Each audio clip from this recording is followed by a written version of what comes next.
আমি সবার আগে তৃণমূলের কাছে জানতে চাই যে ইউসুফ পাঠানকে কেন বাদ দেওয়া হয়েছে। সেই মুসলিমদের বাংলার তাদেরকে সন্দেহের চোখে নিয়ে চলে গেলেন না। তৃণমূল তো অ্যাকচুয়ালি ফেঁসে গেছে। ডেরেক ফেরেকরা সব পুঞ্চ রাজৌরি সব জায়গায় যাবেন, কি করতে যাবেন? আচ্ছা, আপনি ভাবুন, একটা সরকার তার তার 3-4জন এমপিকে তিনি সান্ত্বনা পুরস্কার দিয়ে বলছেন কাশ্মীর ঘুরে এসো ঠান্ডায় ঠান্ডায়। আর যে কাশ্মীরে মারা গেল তার বাড়ি কালীঘাট থেকে পাশে দূরত্বে, বিতান বাবুর মিসেস কাঞ্চেন বা গুহ বাবুর মিসেস কাঞ্চেন, তাদের বাড়ি এখনো মুখ্যমন্ত্রী যাননি কেন? ওই যে বিজিবিএস করে কয়েকশো কোটির স্বপ্ন দেখিয়ে এবার লাস্ট নেমেছেন মোমো আর চাই। এই ধাপ যারা তৈরি করেছেন তারা এখনো টাকা পাননি, জানেন তো? এটা খবর নেবেন। আমি সরকারকে অনুরোধ করবো অন্তত যারা কর্মী যারা কাজ করেছেন তাদের টাকা পয়সাগুলো বিটিয়ে দিন। এই আরবান নকশালরাই প্রকাশ্যে বলছেন যে এরা হচ্ছেন টুকরে টুকরে গ্যাংয়ের মেম্বার। এরা বলছেন কাশ্মীরের আজাদি চাই। সে সমস্ত মালগুলোকে ধরুন, অ্যারেস্ট করুন। কলকাতা শহরে ঘুরে বেড়াচ্ছে আপনাদের জন্য, আপনাদের ইন্টেলিজেন্সের জন্য আজকে এখানে যে কোনোদিন একটা বড় কাণ্ড ঘটে যাবে। শুনুন, আমার বক্তব্য হচ্ছে যে আমি সবার আগে তৃণমূলের কাছে জানতে চাই যে ইউসুফ পাঠানকে কেন বাদ দেওয়া হয়েছে। এটা আমার তৃণমূলের কাছে প্রশ্ন। পরিবারতন্ত্র, আচ্ছা আমি সে তর্কের কথা বাদ দিলাম যে আপনার পরিবারের লোককে আপনি পাঠাচ্ছেন, আমি জানতে চাই। যদি প্রশ্ন থাকে ভালো বক্তা, আমি বলবো যে কল্যাণ বন্দ্যোপাধ্যায়, সুদীপ বন্দ্যোপাধ্যায়, ডেরেক ওব্রায়েন, তোলা সেন, মৌহা মৈত্র, কে খারাপ বক্তা? কেন বাদ? আচ্ছা আমাকে একটা কথা বলুন, যে মুসলিম ভোটের দিকে তাকিয়ে 30% আপনারা শুধুমাত্র বহরমপুরে অধীরবাবুকে হারানোর জন্য ইউসুফ পাঠানকে নামালেন, সেই মুসলিমদের বাংলার তাদেরকে সন্দেহের চোখে নিয়ে চলে গেলেন না। তারা যে এই ব্যাপারটাকে সমর্থন করছেন না, সারা পৃথিবী জুড়ে বলবার এই যে অপরচুনিটি, সেই অপরচুনিটি তো আপনারা নষ্ট করে দিলেন। এই এই এই মানসিকতা দিয়ে তৃণমূল প্রমাণ করলো যে তারা মুসলিমদের তেজপাতার মতো তরকারিতে ব্যবহার করে, যাদের ব্যবহার করে কিন্তু তাদের খাওয়া যায় না, তারা শুধুমাত্র ব্যবহৃত হয়। মুসলিমদের বোঝার সময় এসেছে যে তারা কিভাবে ব্যবহৃত হচ্ছে, তাদের ভোট কিভাবে ব্যবহৃত হচ্ছে। এবং আমায় মার্জনা করবেন, তৃণমূল তো অ্যাকচুয়ালি ফেঁসে গেছে। তৃণমূল কায়দা করে ভেবেছিল কি, এই যে বাইরে যাচ্ছে টিম ডেলিগেশন, তাতে তৃণমূল লোক দেবে না, দিয়ে প্রচ্ছন্নভাবে মুসলিমদের কাছে কিছু সেই মুসলিম যারা এইসব সমর্থন করে, যারা সরাসরি দাঙ্গাবাজি করেছে বহরমপুরে, যারা সরাসরি ধুলিয়ানে অ্যাটাক করেছে, রিপোর্ট এসছে তো দেখেছেন, কলকাতা হাইকোর্টের রিপোর্ট এসছে, সেই রিপোর্টের নাম এসছে সব তৃণমূলের মেহবুব টেহবুবদের। তারা দাঁড়িয়ে থেকে এই সমস্ত অপারেট করেছে। সেই সমস্ত মালেদেরকে বার্তা দেওয়ার জন্য তৃণমূলের উদ্দেশ্য ছিল যে এখানে লোক পাঠাবে না, তাই একটা ছেদো যুক্তি দিয়ে দিয়েছিল, বলেছিল আমাদের সাথে আলোচনা হয়নি। আর ভাবুন যে সরাসরি সেই ছেদো যুক্তির উপর ভিত্তি করে তারা ভেবেছিল এখানে লোক পাঠাবে না। লোক না পাঠালে তারা বলতো, এদের কাছে বার্তা দিত যে দেখো ভাই, আমরা কিন্তু লোক পাঠাইনি, আমরা কিন্তু কিছু করিনি, কিন্তু ওই ফানে আমরা পা দিইনি, ভারত সরকার পা দেয়নি। ভারত সরকার বলেছে কাকে পাঠাবেন বলুন, তখন বেরিয়ে পড়েছে পরিবারতন্ত্র, বলেছে আমার ঘরের লোককে আমি পাঠাবো। এখন ঘরের লোক যাচ্ছেন। আমার প্রশ্ন যে ইউসুফ পাঠান কেন বাদ? মুসলিম বলেই তো? বিশ্বাস করেন না তো? নাকি এমন একজনকে পাঠালেন এই বার্তা দেওয়ার জন্য সেই সমস্ত যারা এই সন্ত্রাসের সমর্থক তাদেরকে, যে কোনো রকম নেগেটিভ কিছু বলবে না বাবা, কোনো রকম খারাপ কিছু বলবে না বাবা? কারণ ইতিমধ্যে তৃণমূল কংগ্রেস দলে অফিসিয়াল মিটিংয়ে আমাদের বিদেশ মন্ত্রকের সচিবকে প্রশ্ন তুলে ফেলেছেন, বলছেন যাদের মারা হলো তারা কোথায়? এর আগে তো মুখ্যমন্ত্রী নিজেই প্রকাশ্যে প্রশ্ন তুলেছেন, আপনাদের মনে আছে পুলবামার কেসে, যে এইসব ঘটনার ছবি দেখান। এবারে নিজে ছবি রেখেছেন, এবারে কি বলবেন নিজে বুঝে উঠতে পারছেন না, বোঝাতে পারছেন না। ফলে এর থেকে স্পষ্ট হয়েছে যে তৃণমূল কংগ্রেসের আসল উদ্দেশ্য কি।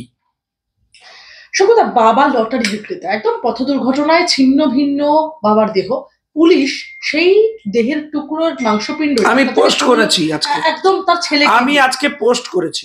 আমি বলবো রাজ্যের চাইল্ড রাইট কমিশন কোথায়, আমি জানতে চাই। অবশ্য তার বয়স হয়তো বড় বেশি হয়ে গেছে, আমি শুনেছি ছেলেটি বিশ্ববিদ্যালয় রবীন্দ্র ভারতীতে পড়ে, হয়তো চাইল্ড রাইটের আন্ডারে আসবে না। কিন্তু পুলিশ কি করে এই জিনিস একদম করে? বড়নগরের চিত্রটাও তো সেরকম হ্যাঁ, পুলিশের হাজবেন্ড নেই, পুলিশের এইটা সাপোর্ট করার জায়গা নেই। সে ভয়ঙ্কর দৃশ্য চোখে দেখা যাচ্ছে না? একটা ছেলে তার বাবার দেহ ছিন্ন ভিন্ন হয়ে রাস্তায় পড়ে আছে, সেটা তোলাচ্ছে পুলিশ। এরা মানবিক পুলিশ? এরা পুলিশ? এরা যে ট্রিগার হ্যাপি পুলিশ, এই সরকার যে ট্রিগার হ্যাপি গভর্নমেন্ট, এদের মনুষ্যত্ব মানবিকতা নেই তা স্পষ্ট করে দিয়েছে। এ সন্ত্রাসবাদীদের সাথে কোনো পার্থক্য দেখা যাচ্ছে না, ভয়ঙ্কর অবস্থা। আপনি দেখুন মুর্শিদাবাদে যে অ্যাপ্রোচে সন্ত্রাসবাদী হামলা হয়েছে ধর্ম দেখে, পেহেলগাঁওতে ঠিক সেই অ্যাপ্রোচে হামলা হয়েছে। তাই আপনি যে প্রথম প্রশ্ন করেছিলেন, এই যে ডেরেকদের সান্ত্বনা পুরস্কার দেওয়া হয়েছে, ডেরেক ফেরেকরা সব পুঞ্চ রাজৌরি সব জায়গায় যাবেন, কি করতে যাবেন? আচ্ছা আপনি ভাবুন, একটা সরকার তার তার 3-4জন এমপিকে তিনি সান্ত্বনা পুরস্কার দিয়ে বলছেন কাশ্মীর ঘুরে এসো ঠান্ডায় ঠান্ডায়। আর যে কাশ্মীরে মারা গেল তার বাড়ি কালীঘাট থেকে পাশে দূরত্বে, বিতান বাবুর হচ্ছে মিসেস কাঞ্চেন বা গুহবাবুর মিসেস কাঞ্চেন, তাদের বাড়ি এখনো মুখ্যমন্ত্রী যাননি কেন? শুধুমাত্র 30% ভোটের দিকে তাকিয়ে, এবং এখানকার বাংলার সংখ্যালঘুদের সন্দেহের চোখে নিয়ে চলে যাচ্ছেন তৃণমূল কংগ্রেস। সুখদা, ঠিক যেরকম পুলিশের ভূমিকা নিয়ে আপনি কথা বলেন, আমি সেরকমই বলবো। একদম বরানগরে দেখা গেল রীতিমতো পুলিশ অফিসার একদম কান ধরে একটা সিভিক ভলেন্টিয়ারকে উদ্বোস করতে দেখা যাচ্ছে। পুলিশ অফিসার হাত জোর করে ক্ষমা চাইছেন, একদম তোলার অভিযোগে তাদেরকে এইরকম হেনস্থা হতে হলো। সে 2 টাকা 5 টাকা করে বেতন দেয়, তাদের সংসার কি করে চলবে? সিভিক ভলেন্টিয়াররা যে কোনো পুলিশের থেকে বেশি খাটে, ইন্টেলিজেন্সে খাটে, সারাদিন ডিউটি করে। এরপর বহু সিভিক ভলেন্টিয়ারকে পুলিশের আধিকারিকরা তাদের বাড়ির চাকর বাকরের মতো কাজ করায়। তাদের বাড়িতে সব গাড়ি নিয়ে আয় রে, বাজার করে দে রে, বাসন মেজে দে রে, এইসব করায়। তাদের ঘর সংসার চলে না, 2 পয়সা নিয়েছে বলছে কান ধরে উঠবস করাচ্ছে বিপ্লবী, পোশাক পরে সব টাকা তুলছে। ওটা একদম তোলাবাজির একটা ঠেকনামা নিয়েছে। আপনারা যখন এই কথা বলছেন, যে মুখ্যমন্ত্রী মমতা বন্দ্যোপাধ্যায় একাধারে পুলিশ মন্ত্রী তিনি বলছেন পুলিশে গ্রুপবাজি চলছে। হ্যাঁ, পুলিশে তো 4টে গ্রুপ। তিনি তো বলেছেন যে আমরা রাজনীতিতে গ্রুপ করি। তৃণমূল কংগ্রেসে যেমন 2-3টে গ্রুপ, পুলিশও সেই রকম 2-3টে গ্রুপ। কেউ কেউ তাকে মানেন, কেউ কেউ যে সাধারণ সম্পাদককে মানেন, কেউ কেউ কাকে মানবেন বুঝতে পারেন না, মাঝামাঝি মানেন। হ্যাঁ, আর কেউ পুলিশ আছেন তারা কিছুই মানেন না, নিজের মতো যা খুশি করেন। এরকম ভয়ঙ্কর অবস্থা। সুখদা, চা মোমো এসবের দোকান কখনো ফাঁকা দেখেছেন? একদম উত্তরবঙ্গে দাঁড়িয়ে কর্মসংস্থান নিয়ে বড় পরামর্শ মমতা বন্দ্যোপাধ্যায়। হ্যাঁ, এটা ভালো করেছেন। ওই যে বিজিবিএসটিএস করে কয়েকশো কোটির স্বপ্ন দেখিয়ে এবার লাস্ট নেমেছেন মোমো আর চায়। হ্যাঁ, পুলুরি টুলুরি। তিনি বলছেন চপ বেচে 3 তলা বাড়ি করেছে। চপ বেচে 3 তলা বাড়ি, কিছু না বেচেও লোকে 5 তলা বাড়ি করেছে। জেসিবি, তৃণমূল কংগ্রেসের জেসিবি, সে বেলগড়িয়ার বরানগরের গুন্ডা, পুকুর বোজাট করে তাকে হাইকোর্ট বলেছে ঘর ভাঙো। দেখে আসুন বাড়ি, কিছু করে না, সে গুন্ডামো করে। সে 5 তলা বাড়ি করেছে, সাদা অট্টালিকা। শঙ্কুদা, একদম 3রা এপ্রিল সুপ্রিম কোর্টের রায়ে এক লহমায় চাকরি হারিয়েছেন প্রায় 26,000 শিক্ষক এবং শিক্ষাকর্মী। আরো হারাবে, প্রাইমারি আসছে, এবার প্রাইমারিতে আরো হারাবে।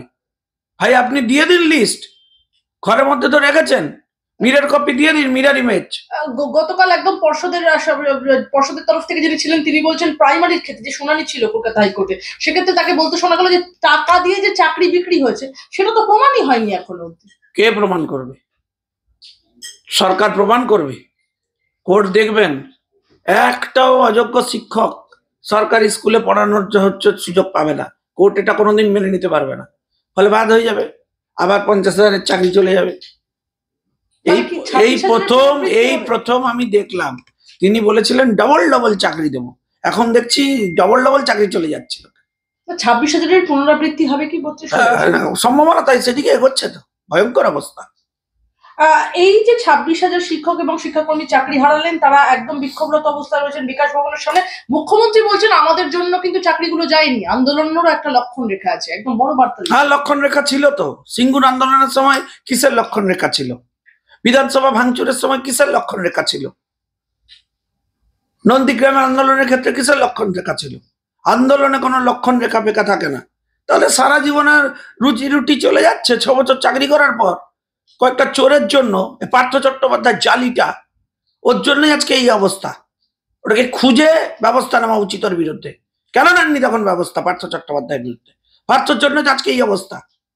পুরো বয়সে 10টা বান্ধবী জুটিয়েছে আর কোটি কোটি টাকা। মুখে লজ্জা শরম কিছু আছে তৃণমূল কংগ্রেসের? আবার বড় বড় কথা। এই ছেলেগুলোর মুখের খাবার কেড়ে নিয়েছে। অশিক্ষিত অসভ্য লোক। লক্ষণ রেখা বলতে উনি বলতেন বেশি এগিয়েও না, তাহলে তোমাদেরকে চাপকে দেবো, চামড়া গুটিয়ে দেবো, এসব বলেননি। কিন্তু পুলিশ অলরেডি নোটিশ পাঠিয়ে দিয়েছে সে মাস্টার মশাইকে, বললো শুধু লাথি মারবো না, তোমাদেরকে কেসেও হয়রানও করবো। এখন সেসব করছেন রীতিমতো শোকজ, একদম বিকাশ ভবনে ভাঙচুর ওরা টিম শোকজ করছেন। যে যিনি শোকজ করছেন তিনি আগে বলুন যে কেন ওদের চাকরি গেছে। শোকজ করছে। আচ্ছা, সুদীপ বন্দ্যোপাধ্যায়, অনুব্রত মণ্ডল, এদের পদ কেড়ে নেওয়ার সিদ্ধান্ত দলে। এই সুদীপ বন্দ্যোপাধ্যায়কে প্রথম আমাদের সরকার থেকে ফোন করেছিল, কেন্দ্র সরকার, বললো কে যাবে। সুদীপকে তো বলে দিয়েছে তুমি একদম হ্যাঁ বলবে না। সুদীপ বন্দ্যোপাধ্যায় সেজন্য বলেছে আমার শরীর খারাপ। তখন বলছে কে যাবে, বলো কে যাবে। বলেছে তো ঠিক আছে ইউসুফ পাঠানকে বলুন। এবারে তো ইউসুফকে হ্যাঁ বলে দিয়েছে, ব্যাস। আর সুদীপের সাথে কথাই বলছে না দল, সরাসরি প্রেস কনফারেন্স করে বলেছে যে কে যাবে আমি ঠিক করব। তখন দল অটোমেটিক্যালি কেন্দ্র সরকার ওদের সাথে কথা বলেছে, সুদীপকে এক প্রকার বাদ দিয়েই ডিসিশন হয়েছে। তাই দেখছেন সুদীপের পদ থেকে সরিয়ে দিয়েছে। চির কি আস্তে আস্তে লক্ষণীয় হচ্ছে তৃণমূল আন্দোলন? চির আছে তো আবার লক্ষণীয় কি? এমন বলছেন যেন নতুন ব্যাপার। উপরতলায় লোপালমি আড়াআড়ি বিভক্ত, দুদিকে দুজনের দুপদ, দুদিকে গেছে বেঁকে। সকল ইতিহাসে লেখা থাকবে একদম রানী রাসমণির সঙ্গে মমতা বন্দ্যোপাধ্যায়ের তুলনা টানলেন আলিপুরদুয়ারের বিধায়ক। একদম আলিপুরদুয়ারের বিধায়ক বলছেন যে 1855 সালে মহিষী নারী রানী রাসমণির হাত ধরে যে দক্ষিণেশ্বর মন্দির, আর তারপরে দিদির হাত ধরে জগন্নাথ দেবের মন্দির। এটা ইতিহাসে লেখা থাকবে, কি বলবো? লেখা থাকবে, তার সাথে এটাও লেখা থাকবে যে যিনি জগন্নাথ ধামে পুজো করতে এসেছিলেন তাকে সাসপেন্ড করে দিয়েছিল পুরীর মন্দির। এটাও লেখা থাকবে যে ধাম একবার লেখা হয়েছে তারপর আবার মুছে দেওয়া হয়েছে। এটাও লেখা থাকবে যে 4টে ধামই আছে পৃথিবীতে, নতুন করে ধাম প্রতিষ্ঠা করা যায় না। তারপরে এটাও লেখা থাকবে যে সরকার পয়সা দিয়ে একটা কালচারাল সেন্টার করেছে। এগুলো সব লেখা থাকবে, আপনি চাপ নেবেন না। অর্ধেক লেখা থাকবে এটা কোনো ভাববেন না। ইতিহাস লেখার জন্য তখন যারা ক্ষমতায় আসবেন আগামী 26-এর নির্বাচনে, তারা এগুলো সব দায়িত্ব নিয়ে লিখবেন এবং কিছু কিছু জিনিসের তদন্তও করবেন। তবে আপনাকে বলে দিই, এই ধাপ যারা তৈরি করেছেন তারা এখনো টাকা পাননি, জানেন তো, এটা খবর নেবেন। আমি সরকারকে অনুরোধ করবো অন্তত যারা কর্মী যারা কাজ করেছেন তাদের টাকা পয়সাগুলো মিটিয়ে দিন। আপনারা সব কিসব বিজিবিএস উৎসব হচ্ছে, সবকিছুই তো হচ্ছে, ডিএর টাকা নাই বলছেন দিতে পারবো না, সরকার দেউলিয়া হয়ে যাবে। ইয়ের টাকা বলছেন নাই, সরকার চালাতে পারবো না। চালাতেই যদি পারবেন না তো রেজিগনেশন দিয়ে দিন, আছেন কেন সরকারি? শুধু মা শারদার পরে কি রানী রাসমণি থেকে নতুন সংযোজন? দেখুন, এনারা যারা বলছেন কালকে সরকার বদলে গেলে এনারা কি বলবেন আমি সেটার জন্য অপেক্ষা করছি। আর্কাইভ এগুলো তুলে রাখুন, সব উল্টো বলবে। শুধু ব্যারাকপুরের বিখ্যাত বিরিয়ানি জয়েন্টেও গিয়েছিলেন জ্যোতি মালহোত্রা। একদম সাম্প্রতিককালে তিনি। আপনাকে একটা কথা বলছি শুনুন, এই যে জ্যোতি এসেছে সে কি করেছে, প্রথম তুলেছে শিয়ালদা স্টেশন, তারপরে তুলেছে হাওড়া স্টেশন, তারপরে চলে গেছে বিরিয়ানি দোকানে খেতে গিয়ে দেখাচ্ছে ব্যারাকপুরে আর্মি ক্যান্টনমেন্টের দূরত্ব কত, আর যদি এখানে ঘটনা ঘটে যায় আর্মি আসতে কত সময় লাগবে। এই সমস্ত তথ্য আসছে যাচ্ছে। আমার প্রশ্ন সরাসরি রাজ্য পুলিশের এসটিএফ এর কাছে, একটা অফিস খুলেছেন ভারতীয় জনতা পার্টির অফিসের পাশে, সারা দিন আমাদের সুকান্ত মজুমদার কি খাচ্ছে, শুভেন্দু অধিকারী কি খাচ্ছেন, আমরা কখন ঢুকছি, কে বেরোচ্ছে, কে স্নান করছে, এই সমস্ত আপনারা খোঁজ খবর করছেন।